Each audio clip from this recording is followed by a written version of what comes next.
का गवाह अगर पक्षद्रोही हो जाता है तो माननीय उच्च न्यायालय का फैसला है कि तो उसको कहीं न कहीं से प्रभावित किया गया होगा, इसलिए वो पक्षद्रोही हो गया, होस्टाइल हो गया। तो ये नहीं माना जाएगा कि आपने अपराध नहीं किया है।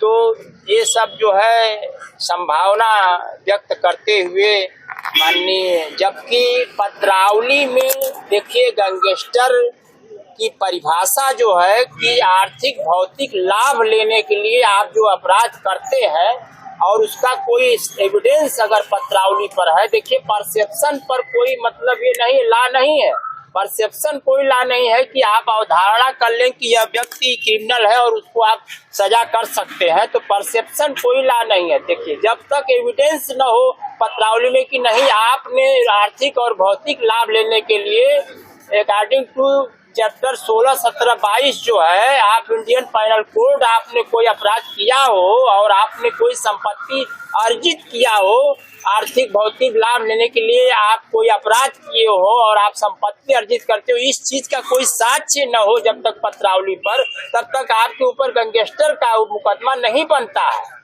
लेकिन ये है कि हम माननीय न्यायाधीश महोदय के निर्णय का पूरा सम्मान करते हैं और हम न्यायपालिका का भी सम्मान करते हैं और हम आगे माननीय उच्च न्यायालय में निर्णय के खिलाफ हम अपील दाखिल करेंगे और हमको माननीय उच्च न्यायालय से, माननीय उच्चतम न्यायालय से अवश्य हमको जो है न्याय मिलेगा। हमको पूरी आशा है कि मुख्तार अंसारी जो है आगे जाकर के अवश्य बरी हो। अदालत में आज क्या कार्रवाई हुई और अदालत ने क्या निर्णय दिया?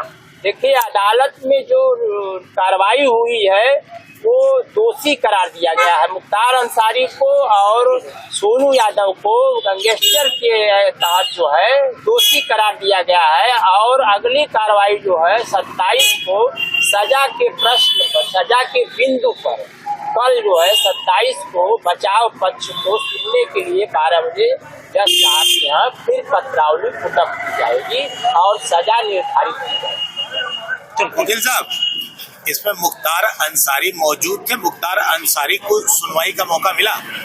मुख्तार अंसारी मौजूद थे वीसी के जरिए।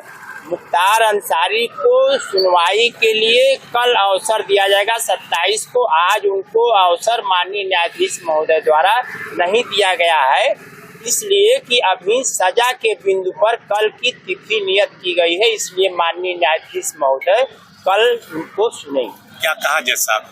जज साहब ने कहा कि हम सजा के बिंदु पर 27 तारीख को 12 बजे विशेष रूम में बचाव पक्ष के अधिवक्ता और अभियुक्त को हम सुनने के अवसर देंगे।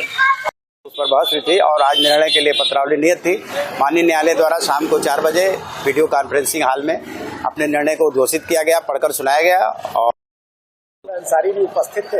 मुख्तार अंसारी वीडियो कॉन्फ्रेंसिंग से और सोनू यादव व्यक्तिगत रूप से उपस्थित थे। जज साहब ने क्या कहा? जज साहब ने निर्णय का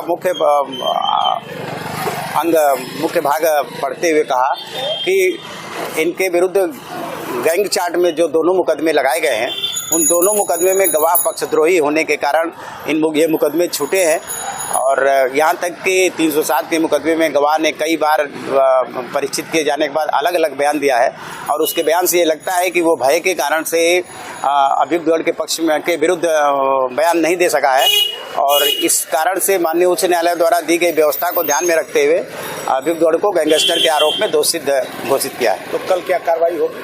कल माननीय न्यायालय द्वारा दोनों पक्षों को सुनने के बाद सजा के मात्रा का ऐलान किया जाएगा।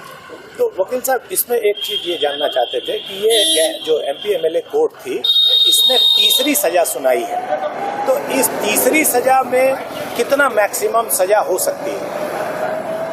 10 साल का सश्रम कारावास इसमें हो सकता है। बहुत सारे लोगों को ये भ्रांति होती है कि मूल केस में छूट गए और गैंगस्टर में जो है सजा हो गई, तो इसको हमारे दर्शकों के लिए कुछ शॉर्ट में अगर समझा सकें। ये गैंगस्टर एक्ट का जो प्राविधान ही अपनी विधानसभा ने किया है, वो इसीलिए किया कि उस समय तक जो भी धाराएं, जो भी अपराध के लिए जो भी अभियुक्त गण का ट्रायल होता था, वो गवाहों के पक्षद्रोही होने के कारण से, अभियुक्त गण के भय के कारण से वो उन मुकदमों का एक्विटल हो जाता था। और ये गैंगस्टर एक्ट का प्राविधान इसीलिए लाया गया कि वास्तव में जो लोग अपराधी हैं, जो गैंग चलाते हैं और गैंग के प्रभाव में समाज में दहशत फैलाते हैं, ऐसे लोगों के विरुद्ध मजबूत कार्रवाई की जा सके, और इसीलिए गैंगस्टर का प्राविधान किया गया। और उसमें गवाहों के पक्षद्रोही होने से ये निश्चित रूप से नहीं कहा जा सकता ये गवाह जो पक्षद्रोही हुए वो किस कारण से हुए, और गवाह अगर यह हम अभियोजन ये सिद्ध कर देता है कि गवाह अभियुक्त गण के भय के कारण पक्षद्रोही हुए हैं तो उसमें उनको सजा हो सकती है।